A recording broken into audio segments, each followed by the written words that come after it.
Maka yang perlu kita ingat dan selalu kita ingat bahwasanya koperasi syariah bukan hanya sekedar ya kita ini menjalankan prinsip-prinsip perkoperasian yang harus itu sesuai dengan prinsip-prinsip ya, perkoperasian dan undang-undang, namun juga kita dituntut perjuangan yang lain, bagaimana ya koperasi kita yang kita dirikan, yang kita kelola, yang kita melakukan usaha ya di situ sesuai dengan prinsip syariah.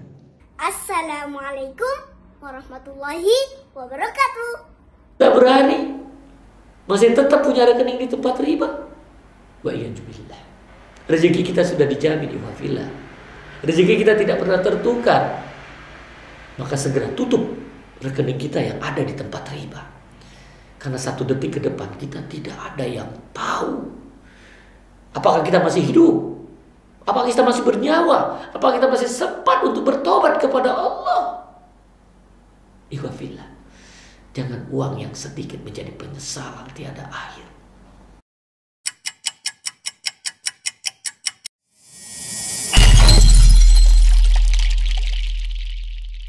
Assalamualaikum warahmatullahi wabarakatuh.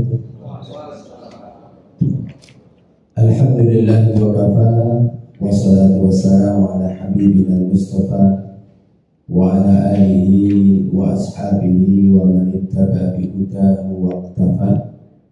Qala Allah ta'ala ya ayyuhalladzina amanu taqullaha haqqa tuqatih wa la tamutunna illa wa antum muslimun. Yang saya hormati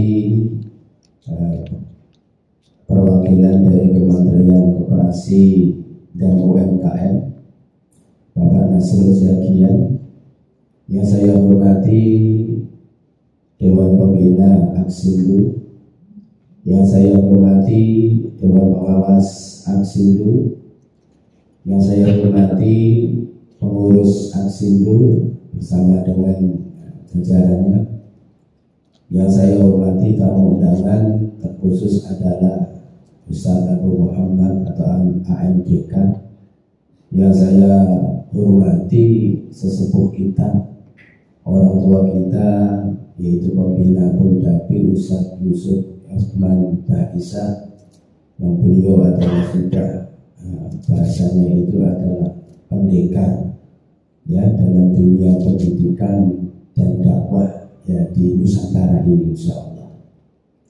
Puji syukur kita kepada Allah Subhanahu wa taala di mana pada pagi hari ini kita Aksindo bisa kembali melaksanakan Rakernas yang kedua, walaupun agak sedikit terlambat karena harusnya di bulan Desember, tetapi karena satu hal, namun alhamdulillah kembali kita bisa melaksanakan dalam rangka untuk menentukan ya langkah ke depan 1 tahun ke depan agar Aksindo harapannya bisa berjalan lebih baik.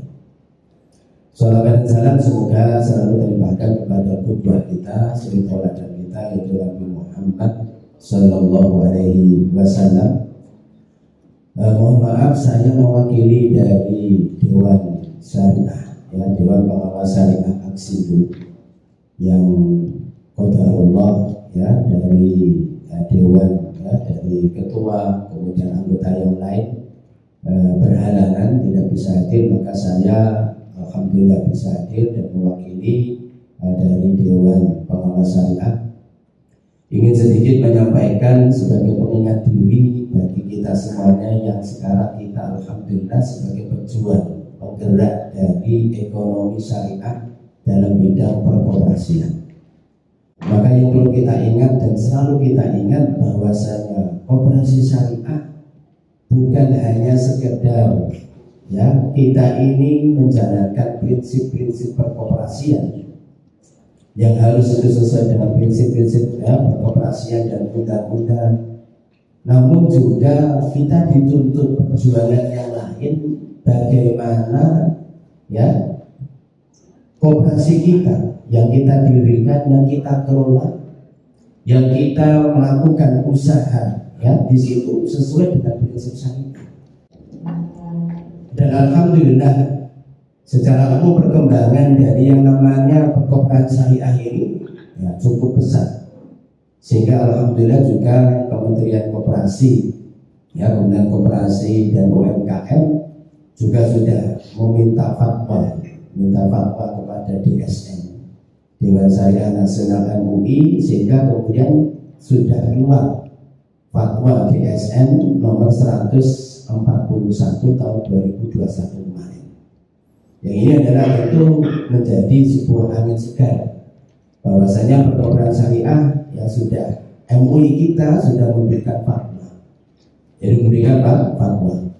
Jadi ini tentu ya, patut untuk kita ya, ibaratnya adalah sambut dengan gembira, karena ini juga menjadi ibaratnya adalah sumbangan bagi kita, support bagi kita, bahwasanya apa yang mungkin sebagian dari kita lakukan ya ternyata oleh para ya tokoh-tokoh ulama kita di Indonesia ini sudah ya disupport dengan adanya fatwa.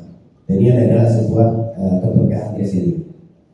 Sehingga oleh karena itu yang namanya koperasi syariah benar-benar bahwasanya suatu koperasi yang didirikan, dikelola dan menjalankan usaha yang berprinsip syariah.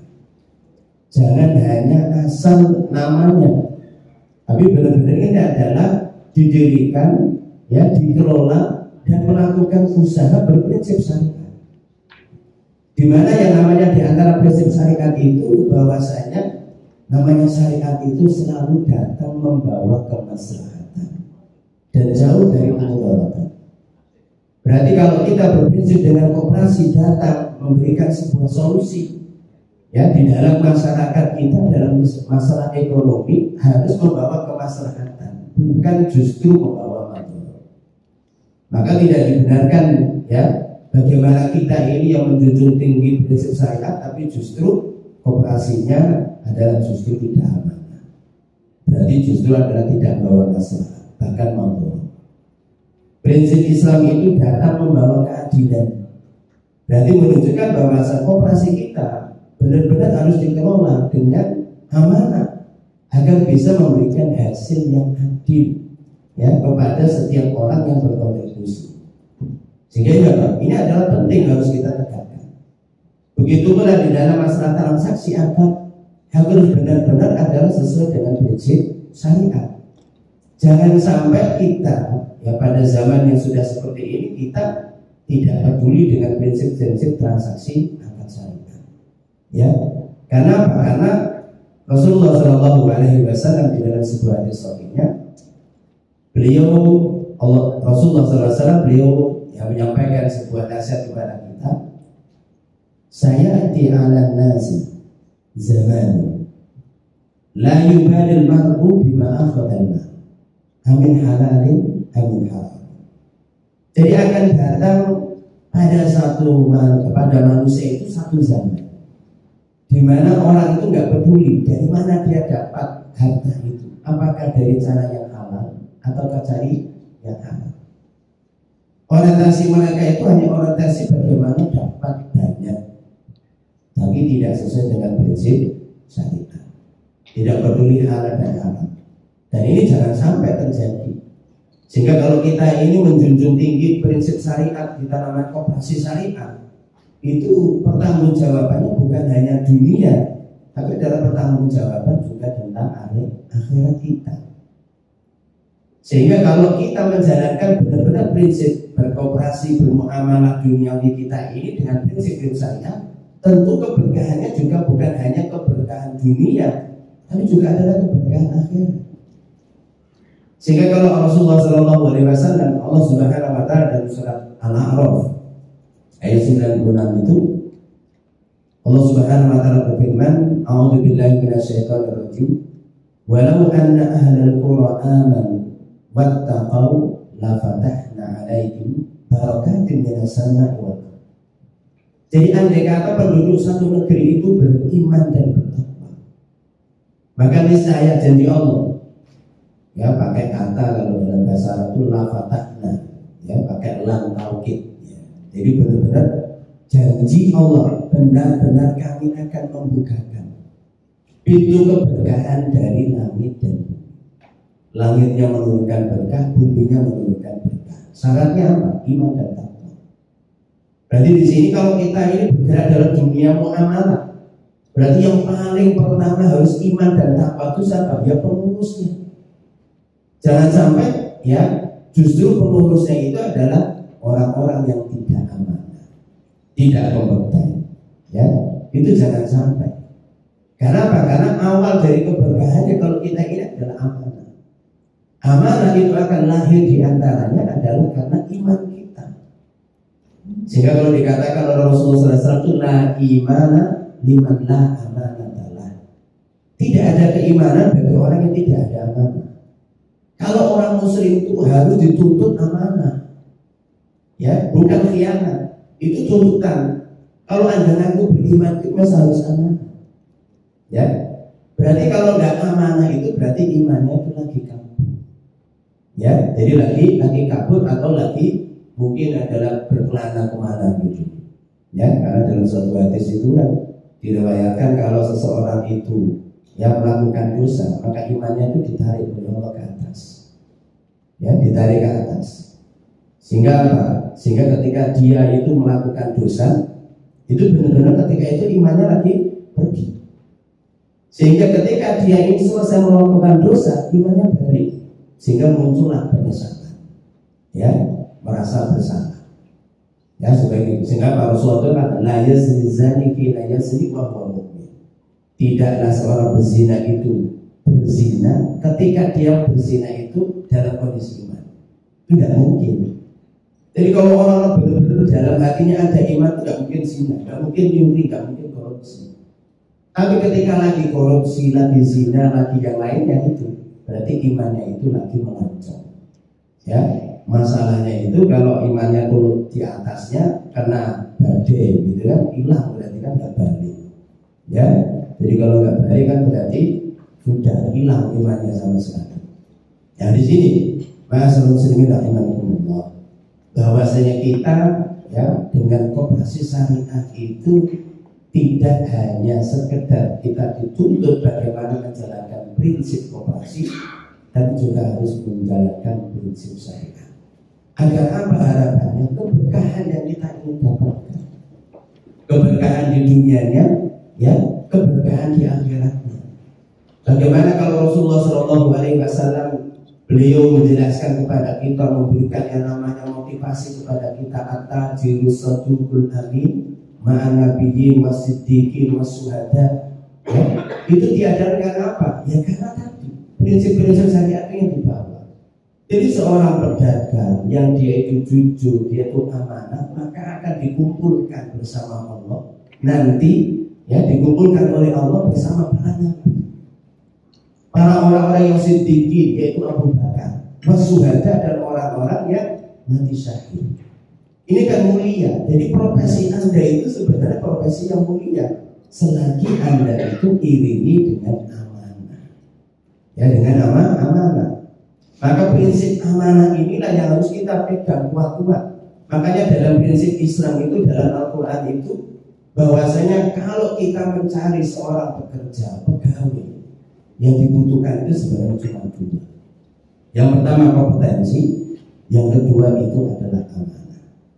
Kita bisa ambil contoh kisahnya bagaimana seorang putrinya Nabi Syuaib ketika beliau menawarkan kepada ayahnya itu Nabi Syuaib agar mengangkat Musa, ya, yang ketika itu masih jadi seorang pemuda, untuk menjadi pekerjanya. Ya abad istajirhu fa inna khairan man istajartal qawiyyu al-amin. Wahai ayahku, jadikanlah Musa ini sebagai pekerja kita. Karena sesungguhnya sebaik-baik pekerja itu adalah al-qawi, yang kuat. Qawi di sini bukan hanya dimaknai kuat secara fisik. Pada zamannya Nabi Musa ketika itu memang beliau dipekerjakan sebagai pengembala kambing. Maka yang dibutuhkan adalah kuat fisik. Ya, kuat fisik. Tapi profesi itu ketika membutuhkan keahlian, ya, maka apa? Maka kekuatannya itu jadi keahliannya tersebut. Kompetensinya itulah yang tidak. Kemudian apa? Al-amin, yaitu yang amanah. Putri Nabi Syuaib itu belum kenal Nabi Musa ketika itu, tapi kenapa kok dia langsung bisa tahu kalau Musa itu amanah? Ini kan hebat ya. Bagaimana baru kenal ya waktu itu, ketemu ya waktu itu, kok bisa langsung mengatakan Musa itu amanah? Dari mana? Karena putrinya Nabi Syuaib itu ketika habis dibantu oleh Musa, waktu itu belum jadi nabi, oleh Musa ya, yang ketika itu Musa sedang jadi pelarian, dikejar-kejar oleh Fir'aun, dia lari sampai ke wilayah Madian, wilayah Nabi Syuaib. Dia menjumpai dua putrinya Nabi Syuaib itu sedang ikut ngantri meminumkan domba-dombanya. Nabi Musa kemudian ketika itu bantu. Akhirnya apa? Dua putrinya Nabi Syuaib bisa pulang kasih, bisa pulang lebih awal ya ke rumah. Sehingga itu membuat Nabi Syuaib itu terheran-heran. Biasanya mesti kamu malam, ya kenapa kamu kok pulang lebih awal? Maka apa? Maka kemudian dua putrinya bercerita, kami tadi dibantu oleh seorang pemuda yang gagah, ganteng dan gagah. Ya, lu kenapa kok nggak dipanggil sini? Ya kan belum dapat izin dari ayahanda. Maka akhirnya kemudian diizinkan panggil. Akhirnya salah satu putrinya Nabi Syuaib itu adalah memanggil Musa. Yang ketika itu Musa berteduh di sebuah pohon sore hari di satu daerah yang dia itu tidak punya sanak kerabat. Ya, sehingga ketika itu Nabi Musa berdoa, Rabbi inni ya lima anzalta ilayya min khairin faqir.